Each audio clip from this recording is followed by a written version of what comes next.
my second time doing this, and the club told me that tonight the performer would be professional comedians and amateurs. What the fuck are they? Okay. Anyway, so I was on my computer last night, and Microsoft Windows froze on me. And I keep trying to close it out for 30 seconds, nothing happens. Eventually it closes out, and then I get a dialog box that pops up, and it says, Microsoft Windows has experienced a problem. Would you like to send an error report? And there's two options, send error report or don't send. Has anyone ever clicked send error report? Does Microsoft employ a team of monkeys working around the clock handling these error reports and solving them? So I click send error report, and I get a confirmation number, and it says, use this number when you call Microsoft. So I did. And the monkey answered, and he's like, I need your confirmation number. I'm like, are you ready? He's like, yeah. Okay, it's B as in boy, M as in monkey, 3 as in 3,368, no, 67. Oh wait, it doesn't fucking matter for numbers. You don't need to do that. So, I watch a lot of sports, and when someone wins a championship, let's say the star quarterback, they always get asked the same fucking questions every time by the sideline reporters. And it's always the same answer every time. So how does it feel to win a championship? It's alright. It really wasn't everything it was made out to be. This is the pinnacle feeling of achievement in the sport. I chose the wrong fucking profession.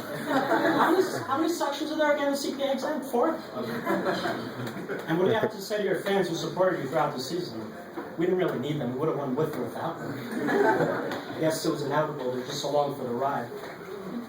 And what about, how were you able to overcome all the adversity you faced this season? We didn't face any adversity this season. And if we did, we would have been fucked, because we only practiced game situations where every single thing was going our way. But the thing that didn't make sense to me, when the Giants won the Super Bowl, Eli Manning, like, how does it feel? He's like, yeah, we're world champions. They don't play football in any other country. The only time that makes sense is like when we defeat the Nazis, the U.S. military celebrates like 2-time World War champions. That would make more sense.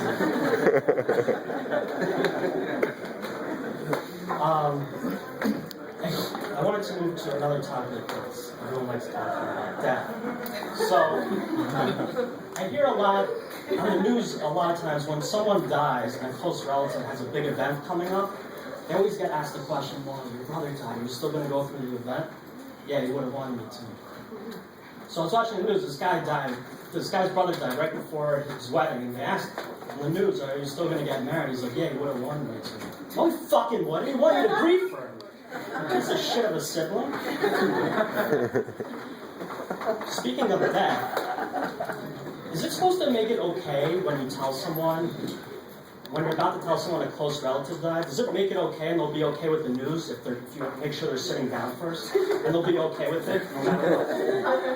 David, are you sitting down? Yeah. Your brother was murdered last night. Okay.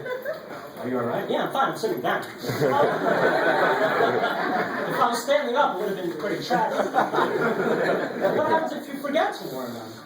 David, your brother was murdered last night. Oh my God, if only I was sitting down to this.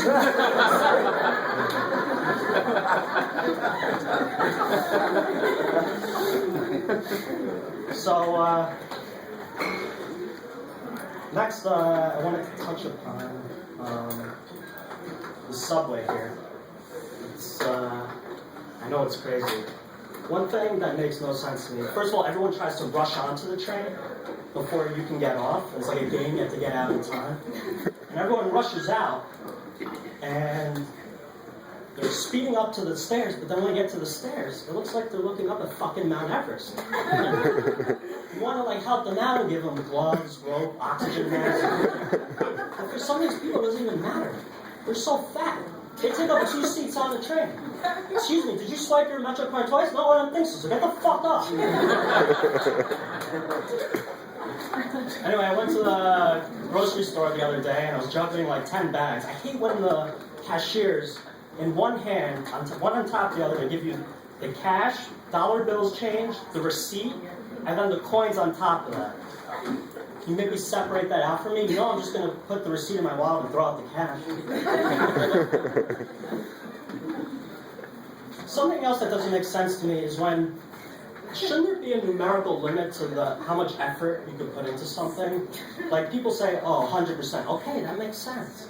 But 110%, 1,000%? Where do we draw the line? This guy goes in for an interview, and one of the questions he gets asked is, if you get this job, how much effort will you put into this? Oh, I give it my all, 110%. Interviewer goes to his boss, like, what should we do? Should we hire him? He said, 110%. Fuck no, let's hire the guy who said 1,000%. Pay him the same salary, get nearly 10 times their productivity. But then I was thinking, how do you even get to 110%? It's like hard to even calculate in your head. It's like, you said, okay, you did a perfect job this year, so you did 100%. And you promised 110%. So how are we going to get there? Well, I have an idea. My mother-in-law is in the office today, and she lives 10 miles away. So drive her a mile, let her walk the rest of the 9 miles. We'll call that the extra 10%. Anyway,